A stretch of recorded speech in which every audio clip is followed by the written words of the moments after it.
Pues nuevamente buenos días, amados hermanos. Espero que estén gozando de las bendiciones del Señor. Y pues el tema de hoy es la propiciación, un término teológico que vamos a tratar de entender. Nuestro texto base está en Primera de Juan, capítulo 4, verso 10. Es Primera de Juan, capítulo 4, verso 10. Y pues Primera de Juan, capítulo 4, verso 10, dice así: en esto consiste el amor, no en que nosotros hayamos amado a Dios, sino en que Él nos amó a nosotros y envió a su Hijo en propiciación por nuestros pecados. Entonces vemos aquí que la Escritura nos habla de este término, propiciación. Es un término no común. No lo usamos en nuestros días, ¿verdad? Cada mañana, sin embargo, está en la Escritura y vamos a tratar de ver qué significa en sí este término y qué repercusión tiene para nuestras vidas como cristianos, como creyentes.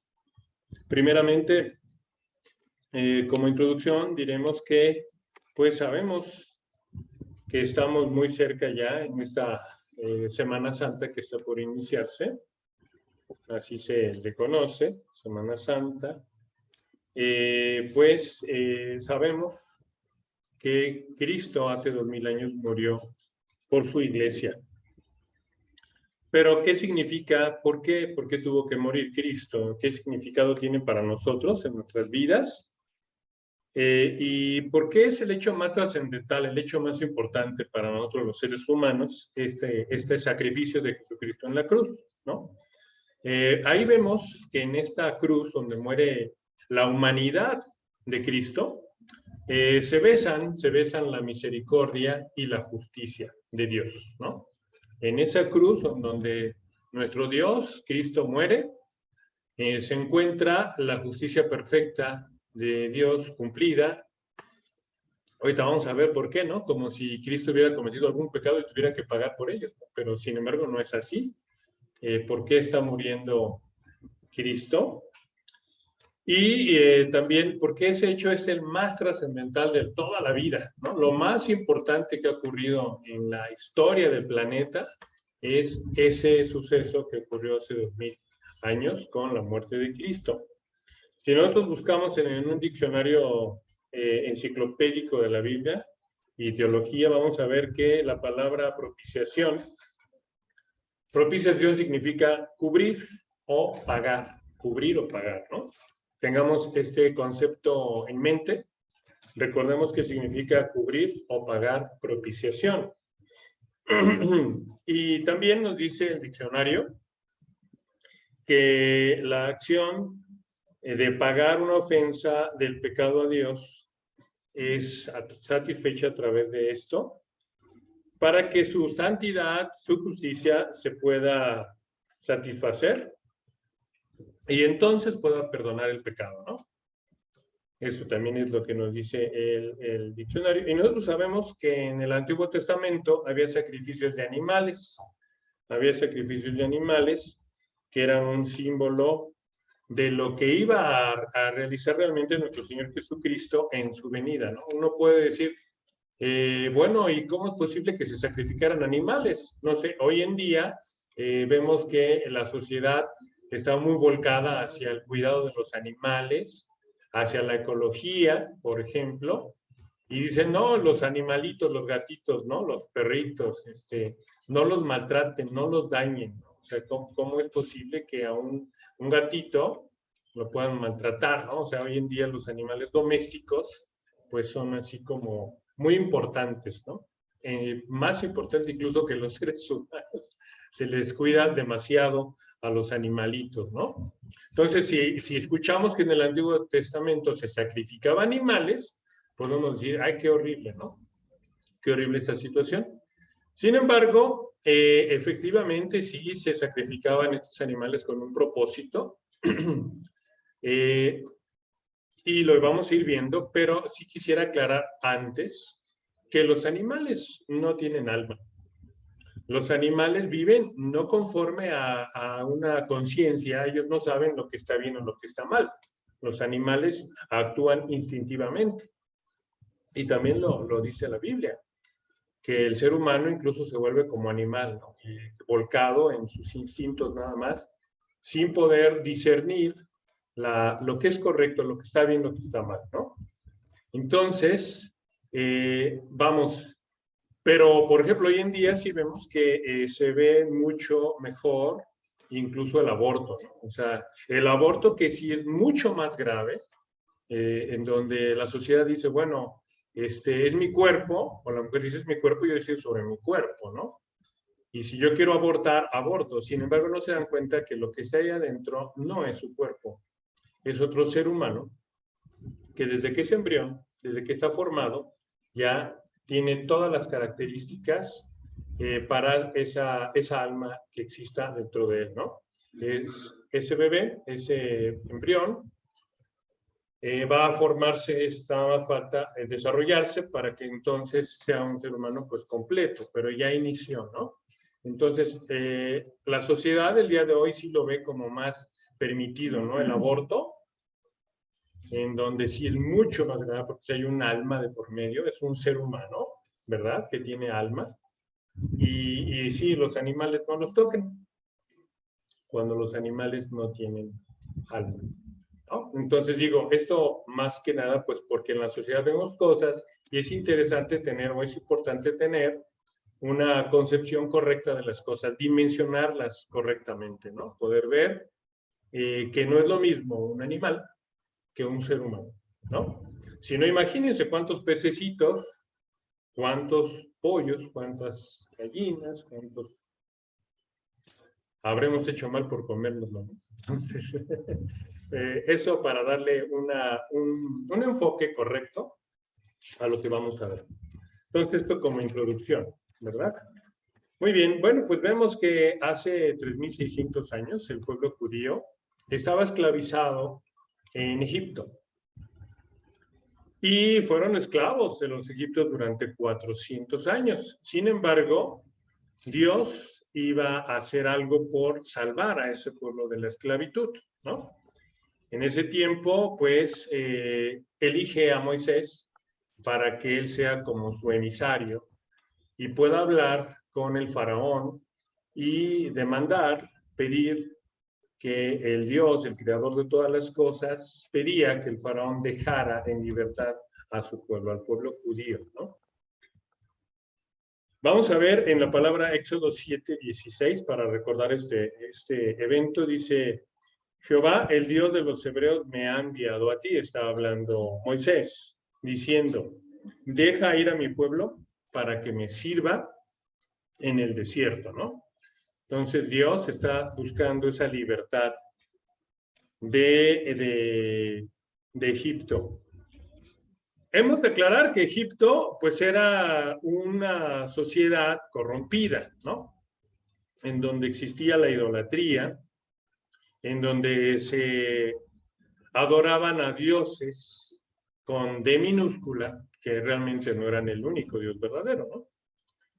Y era una sociedad pues corrompida completamente, envuelta en el pecado. Entonces no nada más era que Dios quisiera liberar a su pueblo judío de una esclavitud, de una sociedad, sino también había mucho pecado y quería separar a su pueblo de ellos, de esa sociedad perdida, ¿no? De ese pueblo judío. Ese pueblo egipcio, algo muy similar a lo que nosotros el día de hoy podemos tener, ¿no? Tenemos una sociedad, pero hemos de ser apartados, hemos de ser diferentes, ¿no? Como cristianos, ¿no? Entonces, ahí podemos ver que empieza a actuar Dios enviando para cambiar la decisión del faraón, envía 10 plagas diferentes. Y en cada plaga, el faraón se endurece más, lejos de irse convenciendo de dejar al pueblo judío en libertad, peor, ¿no? Se encona, se enoja más y más necio se pone yendo en contra de la voluntad de Dios. Entonces muestra rebeldía, muestra desobediencia, muestra orgullo, muestra incluso, pues de alguna manera llamarle incredulidad, ¿no? No cree que es Dios el que está hablando y demandando todo eso. Entonces son, pues, pecados muy graves. Y llega el momento en que Dios le dice a Moisés, ya en la última momento, en la plaga número 10, le dice que ha de enviar al ángel de Jehová para que termine, para que mate a todos los hijos primogénitos de cada familia, ¿no? Entonces es algo muy terrible. Imagínense si esto pues fue lo que de alguna manera suavizó posteriormente al faraón y los dejó ir, pero llegar a ese punto de rebeldía, ¿no? Que no nos pase a nosotros, hermanos, en donde tengamos que tocar más grande la disciplina del Señor para entonces poder dejar el pecado y cambiar, ¿no? Entonces, que no lleguemos a esas 10 plagas, ¿no? Esas formas de disciplina del Señor. Bueno, y entonces Jehová le dice a Moisés que instruya a las familias hebreas para decirles que deben de elegir un cordero o un cabrito de 1 año de edad para sacrificarlo.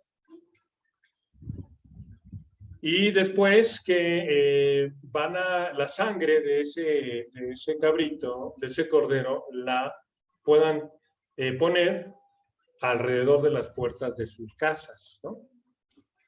Y el ángel de Jehová, cuando pase y vea la sangre esparcida alrededor de las casas, no tocaría a esa familia, no iba a tocar esas casas para acabar, matar con los hijos primogénitos, ¿no? Con los más, los primeros hijos, ¿no?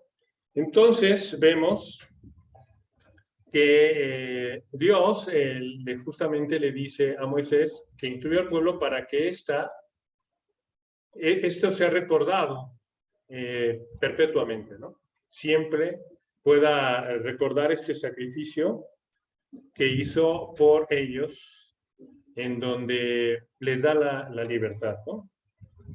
El faraón finalmente los deja, pero para que no se olvide este suceso llamado Pascua, vemos aquí que en Éxodo capítulo 12, versos del 1 al 28, se manifiesta esto, y pues significa Pascua, como vemos aquí en el hebreo, Pesach, ¿verdad? Es una palabra que significa pasar por alto. Entonces son las bases bíblicas de lo que estamos hablando. Estamos mencionando entonces acerca de la Pascua, ¿no? Y Cristo, vamos a ver qué es nuestra Pascua más adelante, que ese sacrificio que en ese momento inicia, posteriormente se hace de manera perfecta a través de Cristo, ¿no? Del sacrificio en la cruz. Bueno, pero hay también un término similar que es el propiciatorio. Y vamos a ver qué es el propiciatorio. Vamos a leer el texto bíblico, pero efectivamente esto ha de continuarse, este tipo de sacrificios, es voluntad de Dios que se continúen, pero en un lugar muy apropiado, en el propiciatorio. Vamos a ver qué es eso del propiciatorio. Dice Éxodo 25, 17 a 22, y harás un propiciatorio de oro fino, cuya longitud será de 2 codos y medio, y su anchura de codo y medio. Harás también 2 querubines de oro, labrados a martillo, los harás en los 2 extremos del propiciatorio. Harás pues un querubín en un extremo y un querubín en el otro extremo, de una pieza. Con el propiciatorio harás los querubines en sus 2 extremos. Y los querubines extenderán por encima las alas, cubriendo con sus alas el propiciatorio. Sus rostros uno enfrente del otro, mirando al propiciatorio. Los rostros de los querubines, y pondrás el propiciatorio encima del arca. Aquí, ojo, ¿no? Y pondrás el propiciatorio encima del arca. Y en el arca pondrás el testimonio que yo te daré, que sabemos que son 3 cosas, ¿no? Por un lado están las piedras que Jehová le dio a Moisés con los 10 mandamientos, también la vara de Aarón, ¿verdad? Que reverdeció, y una porción del maná. Entonces, aquí dice, y ahí me declararé a ti. De hecho, se manifiesta, ¿no? Que la gloria de Dios se veía ahí, encima del propiciatorio, que hablaba Dios con los sacerdotes. Y de ahí me declararé a ti y hablaré contigo de sobre el propiciatorio, de entre los 2 querubines que están sobre el arca del testimonio, todo lo que yo te mandara para los hijos de Israel. Muy bien, pues ahí vemos entonces qué es el propiciatorio, ¿no? Era la tapa, era la cubierta del arca, y había 2 querubines, ¿no? Con sus alas grandes viendo al centro. Muy bien, ahora vamos a ver qué nos dice Levítico 17:11 al respecto. Algo muy importante que va a ocurrir en el propiciatorio. Dice, porque la vida de la carne en la sangre está. La vida de la carne en la sangre está, y yo os la he dado para hacer expiación por el altar por vuestras almas. Y la misma sangre hará expiación de la persona. Bueno, pues entonces hablando de sacrificios, ahorita vamos a ver un poquito más acerca de sacrificios, pero vamos a ver que esta festividad, a partir de ese momento, en donde el pueblo de Dios es liberado, se sigue recordando año tras año, ¿no? Por el pueblo judío en el llamado Yom Kippur, más o menos en los meses de septiembre y octubre.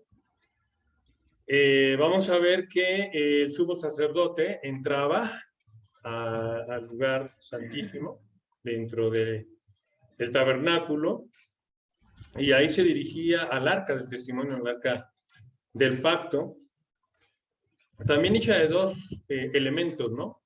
De una madera preciosa, la madera de acacia, y no sé si eso le recuerde el oficio que tenía Cristo, ¿no? ¿Qué oficio tenía Cristo? Era carpintero, ¿no? Trabajaba la madera. Entonces, el arca estaba hecha de madera, pero de la mejor madera que hay, una madera muy resistente, muy dura, que es la acacia, y también recubierta de oro. Vemos que el propiciatorio era la tapa, ¿verdad? Aquello que tapaba. Vamos a ver cómo el sumo sacerdote derramaba la sangre de algunos animales en el arca, y la derramaba primeramente por sus propios pecados, ¿verdad? Y también por los pecados del pueblo. Pero realmente la víctima no nada más era la pura sangre la que era derramada, sino tenía que haber sido entregada a su vida, había tenido que morir, ¿verdad? La víctima, en este caso, los corderos, las cabras, por ejemplo, tenían que haber muerto para que entonces sí pudieran ser verificados como ese sacrificio, ¿verdad? Agradable a Dios. Siempre de machos, ¿no? Y de jóvenes, por ejemplo, tiene que ser de 1 año de edad, no podía ser alguien muy grande, y además sin defecto, ¿verdad? Eso, así eran las características. Y bueno, pues ahí ya veía Dios la justicia satisfecha, en donde la paga del pecado es la muerte, y pues veía a través de ese sacrificio sustitutorio de ese cordero, estaba la sangre, y entonces se verificaba ya la satisfacción de la justicia de Dios, ¿no? Ahora, nosotros sabemos que esta práctica tenía que repetirse año con año, una práctica imperfecta, porque pues vemos que es constante que el hombre esté pecando, ¿no? Constantemente pecamos, día con día pecamos, si no en acciones, en pensamientos o en omisiones, no hacemos lo que tenemos que hacer. Entonces, obviamente, este sacrificio tenía que haber sido realizado año con año. Ya no se hace porque el sacrificio de Cristo se hizo una sola vez y para siempre, ¿no? Ese sacrificio sí fue perfecto en el Hijo de Dios. Podemos ver entonces ahora una relación, un símil. Podemos pensar acerca del pecador. El pecador puede por sus propios medios salvarse. ¿Creen que hay una sola persona capaz de ser tan santa que nunca ofenda a Dios en nada, que cumpla con su ley de manera perfecta? ¿Creen que haya uno solo que pueda hacerlo? Que a nivel pensamiento incluso sea perfecto. No, ¿verdad? Pero vamos a ver entonces cómo Jacob piensa en propiciar la ira de su hermano Esaú. Ustedes recuerdan cuando Jacob roba o intenta robar la bendición de su padre a Esaú por la primogenitura, ¿no? Entonces se aleja de él muchos años porque sabe que su hijo está airado en contra de él, que quiere pues matarlo, ¿no? Por haber hecho eso, haberle robado la primogenitura, o la bendición de la primogenitura, mejor dicho. Y entonces, después de que vuelve a encontrarlo, dice, no, espérame, ¿sabes qué? Envía a sus seguidores a que vayan a buscarlo primeramente y que le lleven ofrendas, que le lleven regalos. Y prepara mucho ganado para que le ofrezcan a Esaú. Y dice él en Génesis 32:20, vean su pensamiento, dice, apaciguaré su ira con el presente que va delante de mí, y después veré su rostro, quizás le seré acepto. Entonces piensa que Esaú lo va a aceptar, ¿no? Y efectivamente, Esaú lo perdona, lo acepta y restaura la relación que hay entre ellos. Pero esa es la manera en cómo funcionará Dios. ¿Creen ustedes que la justicia perfecta de Dios se aplique de la misma manera? Que pueda brincarla, omitirla, que no se cumpla cada una de las palabras de la ley. No, ¿verdad? Con Dios no se puede hacer eso. Su justicia es inflexible. Dice, y el alma que pecare, esa morirá. Y bueno, aquí cabe hacer la mención de que, ¿qué se refiere? ¿Cómo? ¿El alma que pecare, esa morirá? ¿El alma muere? Nosotros podemos pensar eso, ¿no? Podemos pensar que el alma muere. Pues dice eso textualmente la Biblia. El alma que pecare, esa morirá. Y eso es palabra de Dios y se cumple, ¿no? Es inflexible. Sin embargo, la muerte no es exactamente lo que nosotros hoy entendemos como la muerte, como aniquilación, ¿no? No es aniquilación la muerte. Y déjenme ponerles un ejemplo justamente que da Cristo, ¿no? Cristo, Jesús, dice, dejad que los muertos entierren a los muertos, ¿no? ¿Cómo puede enterrar un muerto a alguien muerto si está vivo? Entonces, ¿a qué se refería? Se refería justamente a que estaban separados de Dios, ¿no? La muerte es separación de Dios, no tanto aniquilación. Ahí lo podemos ver muy claramente en labios de nuestro Señor Jesucristo, ¿no? Entonces, el hombre que peca, lo que va a vivir es la separación eterna para siempre. Y sobre todo porque, miren, tenemos una vida que les gusta 85 años, 75 años, la esperanza de vida del ser humano, 75, 80, 85 años. Y en ese tiempo probamos lo que somos, ¿no? Sangre, pecadores, y que no podemos cambiar. Entonces, eternamente tenemos que estar separados de Él por naturaleza, porque no podemos convivir con la perfecta santidad de Dios, ¿verdad? Entonces, por la eternidad, si no es por medio del sacrificio perfecto de Jesucristo, hemos de estar separados de Dios, ¿no? Porque todo el tiempo lo hemos hecho así toda la vida. ¿Cómo es que podamos convivir con alguien santo que no es capaz de convivir con algo diferente a su perfecta justicia y santidad, ¿no? El hombre es incapaz, eso que quede claro, el hombre es incapaz por naturaleza, nuestra naturaleza caída, nuestro estado de depravación, no podemos estar así con ese Dios santo. Entonces, ¿cuál es la solución? ¿Cuál es la solución para este problema que tenemos como humanos, ¿no?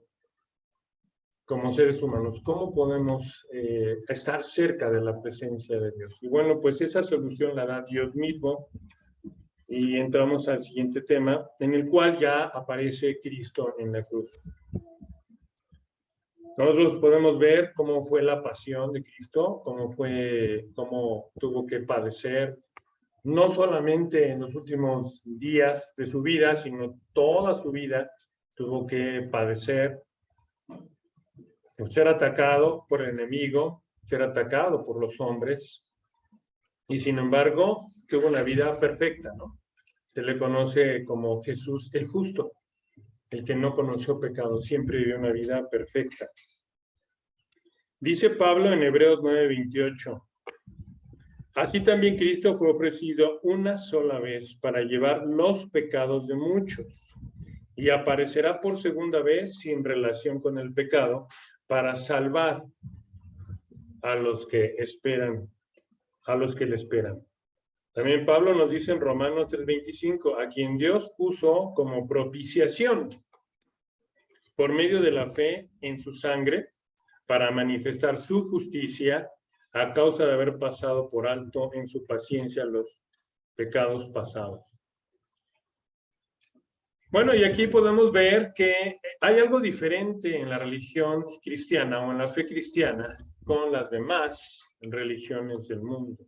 Todas las religiones tienen también ese término de expiación, ¿no? Trabajan con el pecador y cada religión pide varias cosas.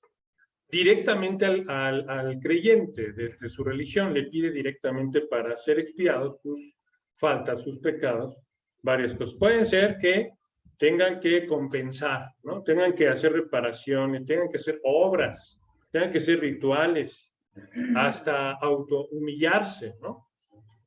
Confesar a personas los pecados, o sea, 1000 cosas que debe de hacer el pecador para ganarse la expiación de sus pecados o el perdón de sus pecados, ¿no?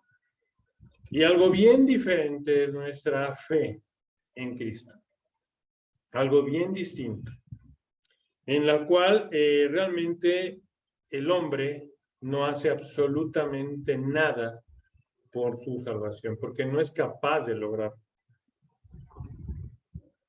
Realmente en la fe es Cristo, es el Hijo de Dios, quien en su muerte en la cruz da su vida por el pecado, ¿no?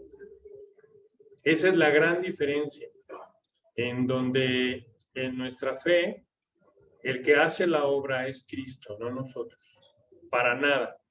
Incluso la misma palabra dice que somos salvos por medio de la fe y que incluso la fe es dada por Dios, ¿no? Entonces, hasta esa fe Dios nos la da. Pero sí se requiere que haya sido solamente Él, porque el agravio que hicimos fue ante Dios, un Dios infinito. ¿Y quién puede pagar ese agravio tan grande ante Dios, un Dios infinito? Pues solamente alguien también, ¿no? Que con esa característica de ser un hombre como nosotros, pero también ser Dios, ¿no? Cuando Él en su carácter divino, en sus atributos divinos, entrega su vida, entonces sí, es algo justo, es algo perfecto. Vemos como Pablo en Hebreos capítulo 1, versos 2 y 3 nos dice, en estos postreros días, nos ha hablado por el Hijo, a quien constituyó heredero de todo y por quien asimismo hizo el universo, el cual siendo el resplandor de su gloria y la imagen misma de su sustancia, y quien sustenta todas las cosas con la palabra de su poder, habiendo efectuado la purificación de nuestros pecados por medio de sí mismo, se sentó a la diestra de la majestad en las alturas. Entonces, vemos también aquí cómo ese ejemplo del hombre es Cristo, ¿no? Jesucristo, que no tenía una naturaleza de carne ni de sangre, se hizo carne y sangre para poder, con su vida perfecta, haciéndose un humano como nosotros, un hombre como nosotros. De hecho, le gustaba que dijeran que era el hijo del hombre, con esa naturaleza humana. Probó y vivió una vida perfecta, la cual fue imputada a nosotros. Su santidad fue imputada a nosotros. Por eso podemos entrar al cielo con el Señor, porque podemos tener esa imputación de su vida perfecta, ¿no? Fue obediente no solamente de manera pasiva, sino también de manera activa. De manera pasiva porque cuando podía haber cometido algún pecado no lo hizo. Pero fue obediente activamente porque además todo lo que hacía era de bendición para los demás. Él fue la prueba de lo que él dijo como ley, ¿no? Amarás a Dios con todas tus fuerzas, con todo tu corazón, con toda tu alma, y al prójimo como a ti mismo. Y eso es una obediencia activa, en donde te lleva a actuar en favor de los demás, ¿no? No nada más, no, yo no miento, no, yo no mato, no, yo no robo. Eso es obedecer pasivamente. Pero él obedecía activamente, ¿no? Y su justicia, él practicaba la justicia, fue imputada a nosotros. Entonces, ese modelo de hombre es el que tiene que humanarse para que el ser humano pueda vivir de manera perfecta, pero por él, por la labor que él hizo en la cruz.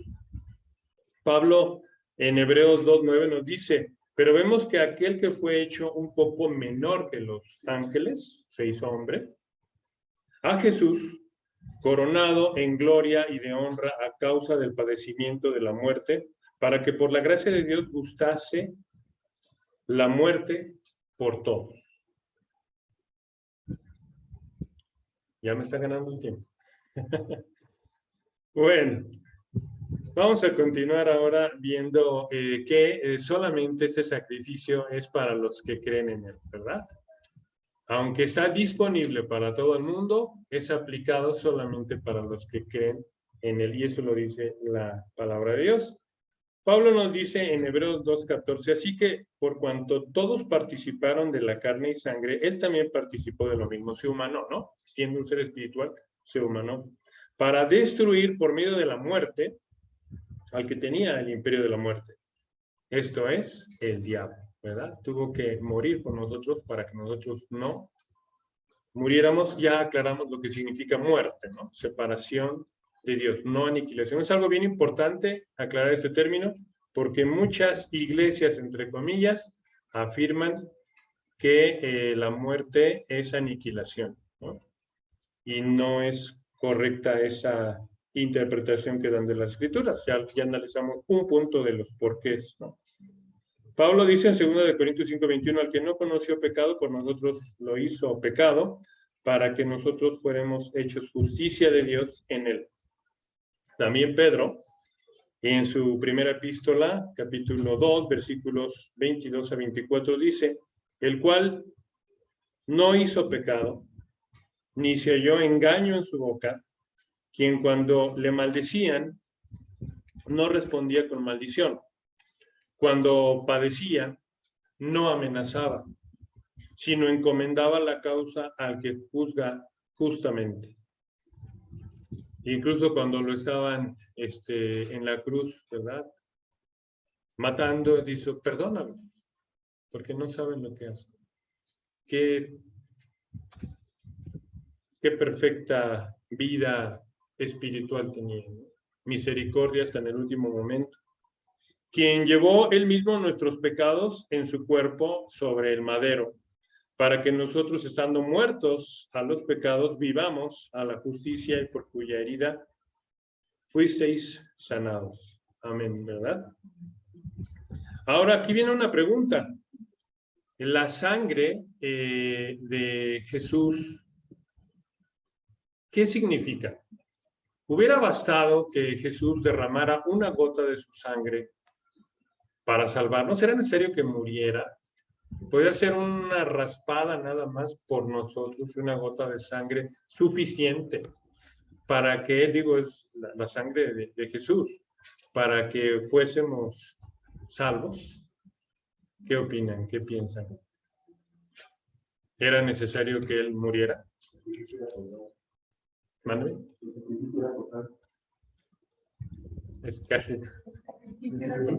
El sacrificio era total. Así es, ¿verdad? Se requiere la muerte, ¿verdad?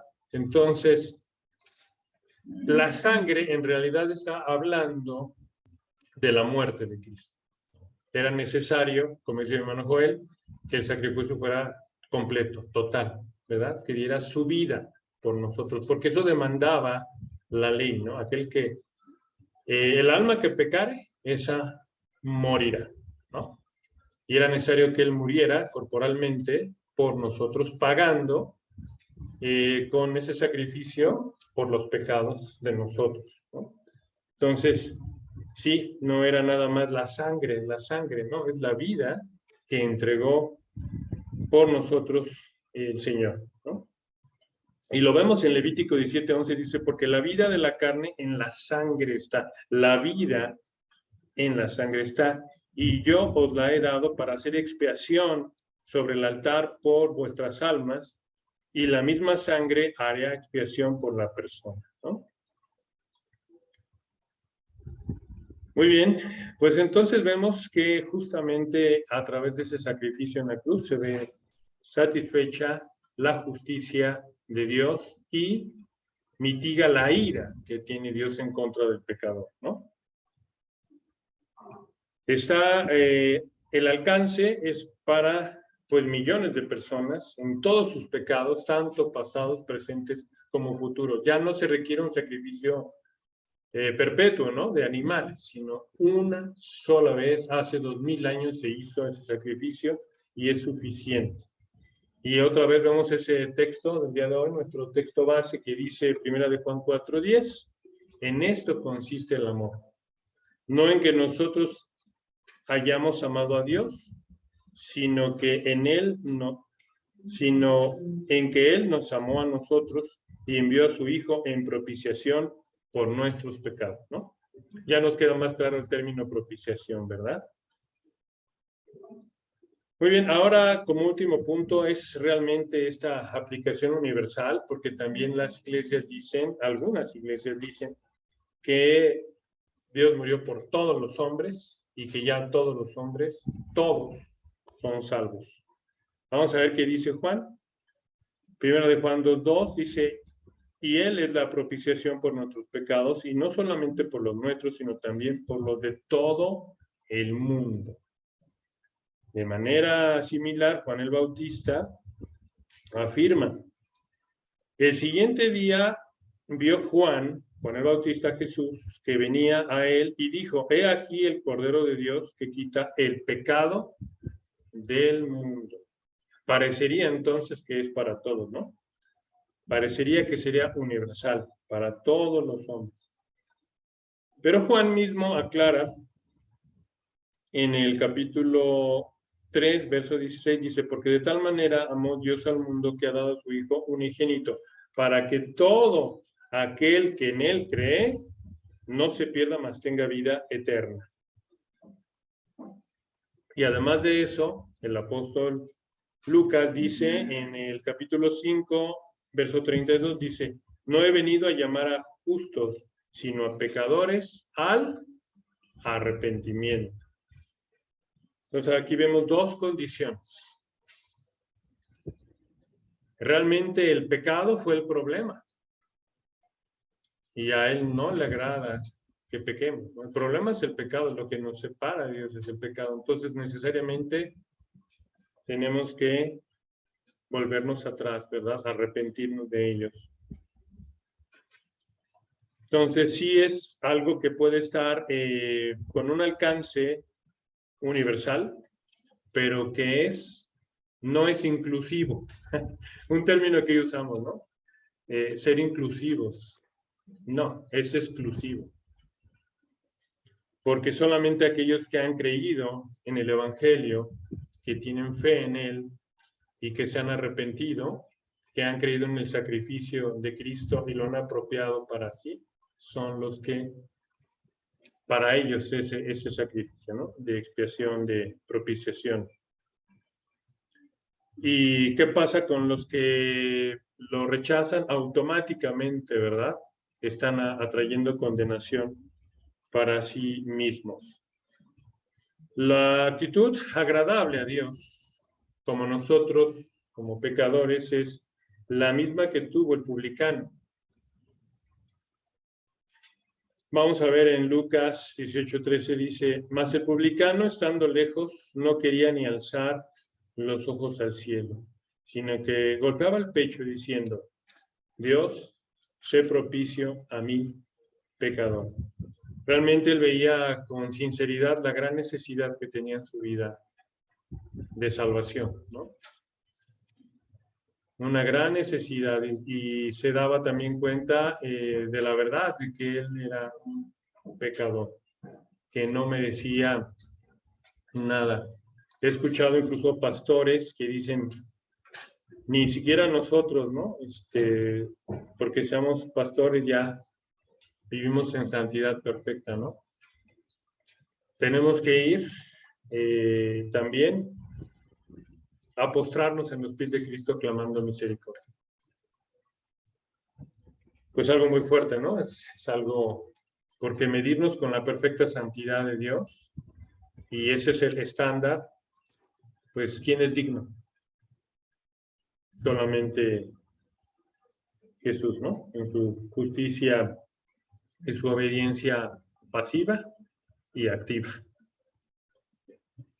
Finalmente, amados hermanos, pues vemos que Jesucristo muestra su gracia cuando se entrega voluntariamente como ese Cordero de Dios que quita el pecado del mundo, ¿verdad? Para librarnos de la esclavitud del pecado, de nuestro propio Egipto.